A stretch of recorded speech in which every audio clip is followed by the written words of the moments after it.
Hello to all you beautiful people out there. Regnilla over here bringing you the next episode of Monster Hunter Portable 3rd. I took a couple months off due to getting burnt out from all the editing I've been doing up to this point, and I was focusing a bit more on the live streams. So now I've taken some of that live stream footage, and now I am bringing you post-commentary Monster Hunter Portable 3rd, as opposed to the live commentary as originally planned. Unfortunately, and it's very unfortunate, that the quality did not come out quite as well as I had hoped, but I wanted to get something out, so we're gonna roll with this for the time being.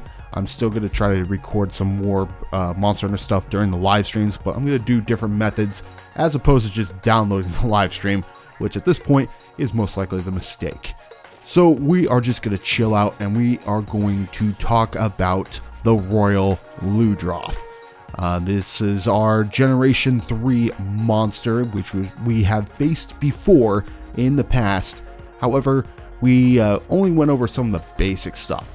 But as this is still a low rank mission where we've already fought this guy before, but we're just doing this because it's a key quest, we're going to talk about a few more things with the Royal Ludroth. There's not going to be a whole lot more to cover since, well, it's we've fought him already, and he's pretty much been destroyed at this point. But there might be a few nuances that about the monster that new players might be struggling with. So let's talk about good old Ludroth. And to start with, I want to say that Ludroth as a monster has been severely nerfed outside of games such as Monster Hunter Tri and Monster Hunter 3 Ultimate. And for the uninitiated, Monster Hunter Tri and Monster Hunter 3 Ultimate are the games that allowed for underwater combat. And there are several monsters, and they're predominantly the Leviathan-based monsters that were designed with underwater combat in mind, and the Royal Ludroth was one of them. And when this monster, as well as other monsters like the Legiacris, they are outside the water, they are much easier to fight.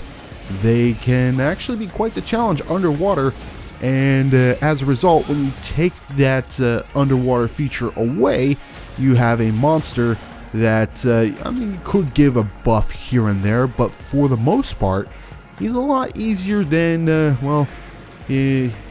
as opposed to before where he could actually pose quite a bit of a challenge. But in this particular case, it doesn't matter if you have a good armor, bad armor, or even a strong weapon, kind of a weakish weapon. This is a relatively telegraphed monster on land, and as a result, so long as you have an idea of what the monster's moveset is going to be like, it's not going to be all that hard. And you're going to be noticing that I'm staying largely close to the head and to the sides. Not like with Rathian where I'm like right up in the face constantly. In this particular case, I'm largely on the sides of the monster, hitting the main area, which is its weak point. But this monster has a tendency of using other moves that kind of are more straightforward.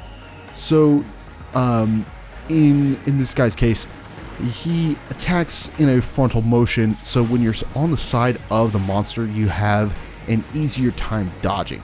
There's maybe one or two exceptions to that, but if you're using a weapon that makes you more mobile, then that's not really an issue, and you don't get quite more mobile than a Fade Slash from a longsword, frankly. So what I'm doing is that I'm trying to be predicting what the monster's going to use next, because he's most likely going to just try to attack head on, which gives me the opportunity to either roll out of the way, use a Fade Slash, or if I'm in the middle of a combo, try to get a Spirit Round Slash off that will take me out from directly in front of him. And his most irritating attack, which is this sort of hip check move, easy to get around if you are using a move that allows you to go left and right, like a Fade Slash or, you know, a Spirit Round Slash.